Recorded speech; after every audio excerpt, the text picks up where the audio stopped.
இன்றைக்கு பேரறிஞர் பெருந்தகை அண்ணா ஆரம்பித்த திமுகவில் தாய் கழகமான திமுகவில் மகிழ்ச்சியோடு என்னை இணைத்து கொண்டிருக்கிறேன்.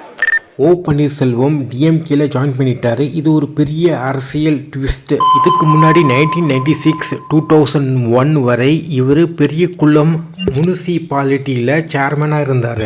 2003 2006 வரை இவர் ரெவென்யூ மினிஸ்டராக இருந்தார். 2001 செப்டம்பர் இருந்து 2002 மார்ச் மாதம் வரை இவர் சீஃப் மினிஸ்டராக இருந்தார். அதுக்கப்புறம் ஓ பன்னீர்செல்வம் 2 தடவை மறுபடியும் சீஃப் மினிஸ்டர் ஆனார். ஃபைனான்ஸ் மினிஸ்டராகவும் இருந்திருக்காரு. அண்டு அவர் நிறைய மினிஸ்ட்ரி போஸ்ட் கொடுத்துருக்காங்க. ஒரு சில பேர் தேனி மாவட்டம் ஓபிஎஸ் உடைய கோட்டைன்னு சொல்கிறாங்க.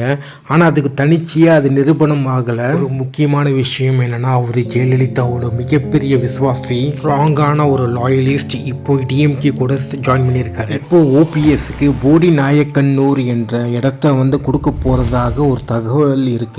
அதே சமயத்தில் டிஎம்கே தேனி மாவட்டத்தில் கொஞ்சம் ஸ்ட்ராங்காக இருக்கிறதுக்காக ஓபிஎஸ்ஸை உள்ளே கொண்டு வந்திருக்காங்க சொல்கிறாங்க.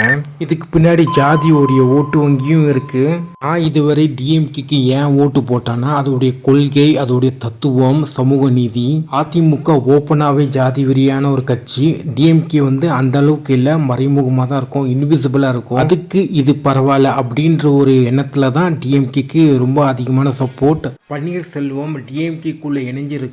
அது எவ்வளோ பெரிய பலமாக மாறும் என்றது ஓ பன்னீர்செல்வம் பண்ண போகிற தேர்தல் பிரச்சாரம் பொறுத்து இருக்கு.